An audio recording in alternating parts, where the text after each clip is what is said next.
Privyet, comrades! Welcome to the Russian Revolution, the best class for communism. So today I'm going to teach you guys about the very important event that happened about 100 years ago from today in Russia that resulted in the first serious communist country on planet Earth. Let's jump right into it. All right. Oh gosh, the clicking just never works. Boom, boom. Let's do it. Let's click. Here it is. So here, this guy Vladimir Lenin. We're going to learn all about him. Here he is talking to the Russian people, teaching about communism. Here's the workers uniting, and then sweeping all those monarchs and rich people and capitalists out of the game. That's what it's about. Okay, so part one, Mother Bear Russia. I don't really talk a lot about Russia in my class. It's big, it's far away. So, brief history about Russia. They fought the Mongols. At first they lost, but over about like 1,000 years, they eventually won. And some of the Mongols kind of converted into being Russians. And then they pushed eastward. So Russia is mostly based here in kind of the European side. But Russia pushes all the way into Asia. There's this huge part of Russia called Siberia. I'm going to reference that place a couple times. And there were, of course, native Asian people living in Siberia. Well, they got treated functionally terribly, pretty similar to what the United States did to Native Americans. So, boom, that's what I got to say there. All right, so yeah, over Russia's long history, it took them 500 years. They spread from Europe, took over all of northern Asia. They're the biggest country in the world. Don't mess with the Russians. And then Mongols, they ride horses. It's their thing. Okay, so for so much of Russia's history, and this is going on into the late 1800s, Russia was a serfdom-based economy. What is a serf? A serf is a slave. These are people that are tied to land that they were born on, and usually they're peasants. They're really uneducated, just kind of trained on how to work the land. And what would happen is rich Russians, boyars, see, now I know Russian words, boyars would buy Russian land, and then they would sell the land to other people. And when you bought land, you just sort of owned the people who lived and worked on the land, and you had the right to treat these people as terribly as you wanted. You had the right to take a portion of their harvest. So it was really bad, and they basically had no rights. But, okay, so serfdom ended in Russia in 1866. This is right around the same time slavery ended in the United States. But if you were even one of these, quote, freed serfs in Russia, your conditions didn't really improve that much. So you used to be a slave, forced to work the land. You could never get out of poverty. But even with freedom, the culture of Russia didn't allow these people to get educations, didn't allow them to advance into city life. So it's sort of like black Americans before the civil rights movement, where they're just kind of held back by society and kept in this kind of trashy conditions. And the vast majority of people living in Russia were serfs. So this is like a society of freed slaves, but these slaves don't have the same rights as the traditionally rich people did. All right, that's what you got to know. Moving on. Look at these serfs, serfdom, and here they are. Work for me, serf. Harvest some wheat. Rawr. Okay, so these are the main character. This is the main character of the game here. The Romanovs, the poor doomed Romanovs. The royal family of Russia was the Romanov dynasty. They had been in charge of Russia for, what is this, 400, 300 years? And the Romanovs, they made a lot of terrible decisions, and I'm going to jump into all those.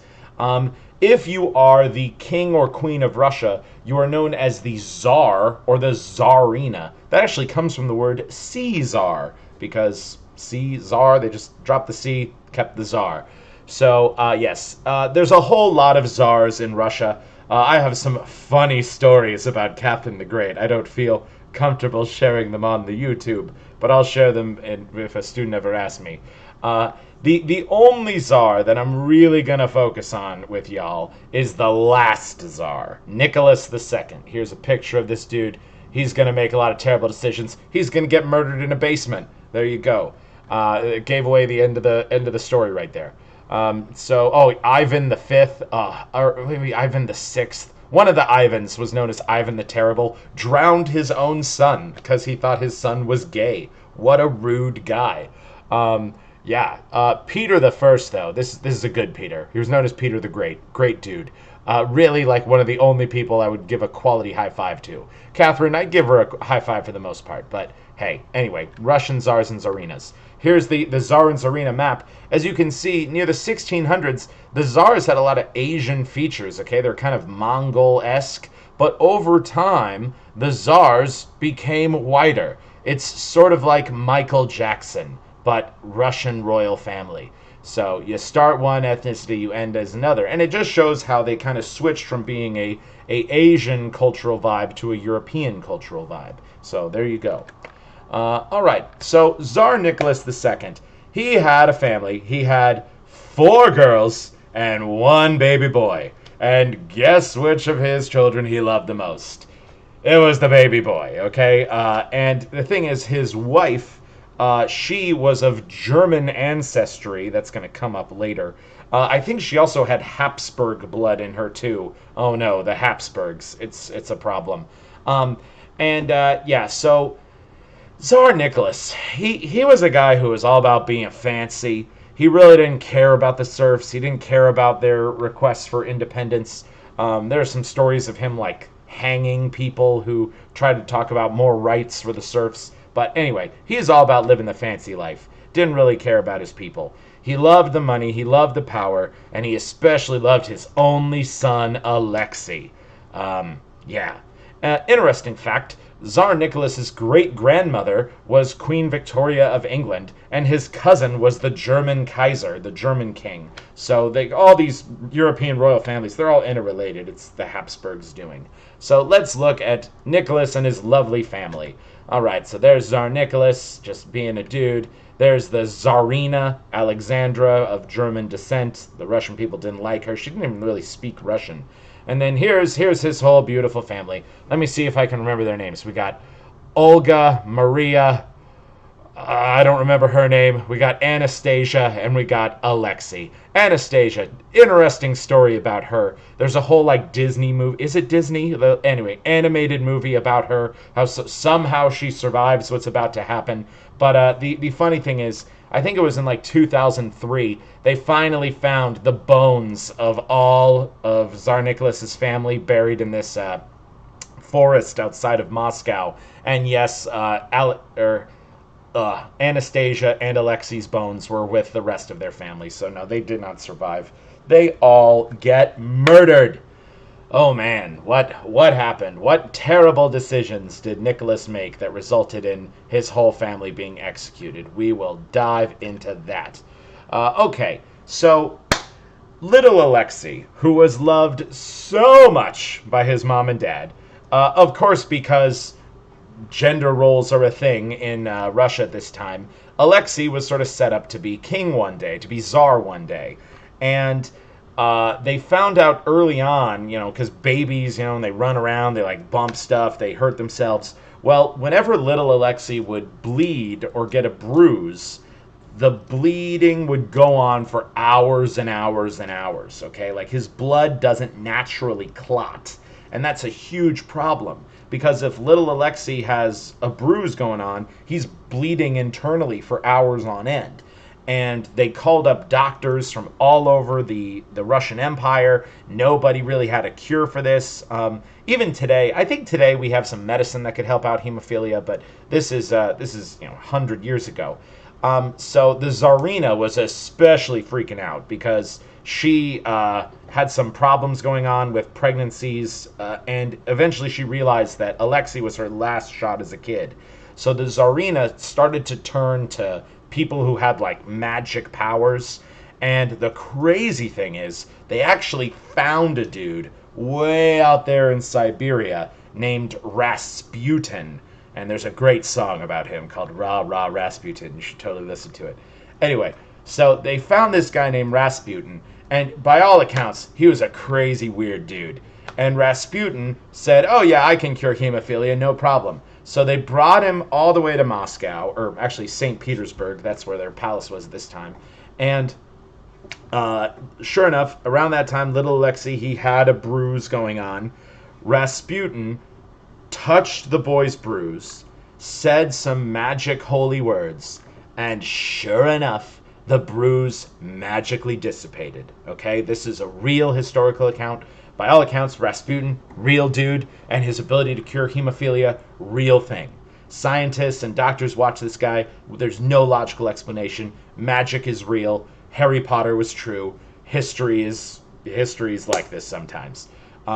So yes, the Tsarina, of course, immediately said, Rasputin, we want you to hang around our son at all times. In the event that little Alexei ever gets a bruise or a cut again, we want you to work your Siberian monk magic, and we want you to save our son.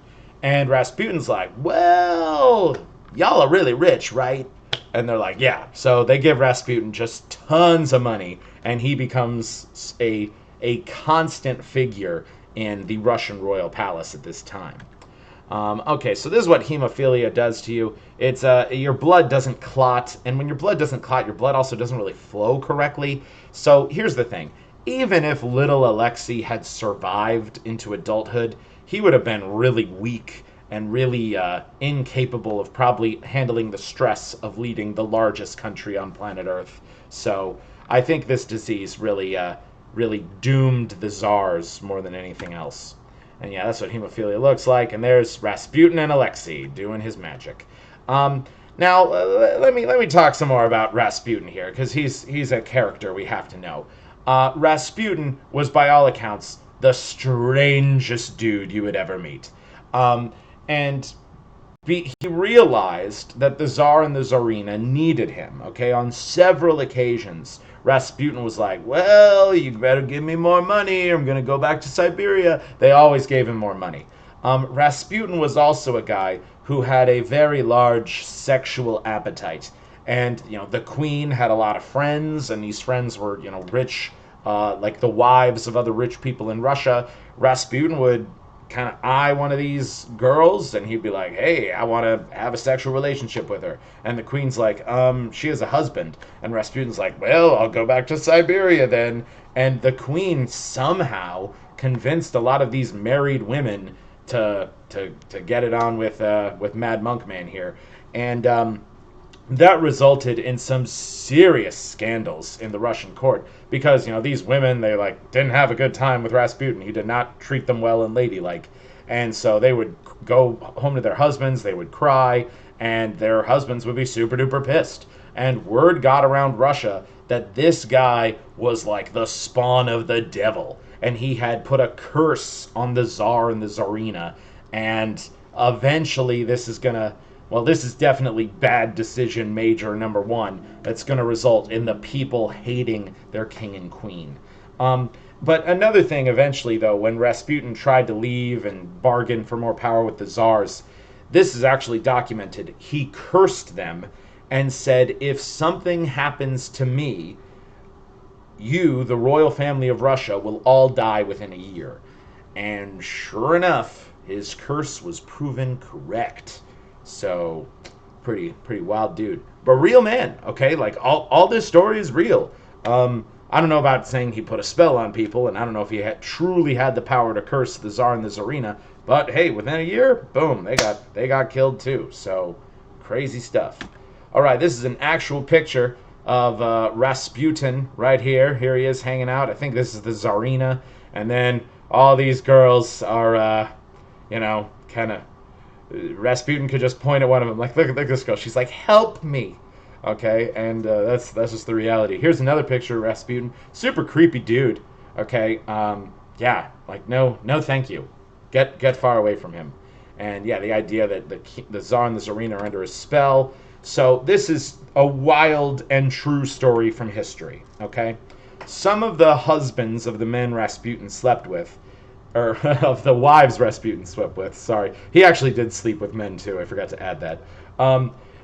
They came up with this plan that they were going to invite Rasputin over to a sex party, and at this party, they were going to kill Rasputin. So sure enough, I think it was like New Year's Eve of, 1915, they call up Rasputin, they say, hey man, you want to come over? Sex party? Rasputin's like, I'm down. So Rasputin heads on over to their house, and they first thing they do is they put poison in some wine.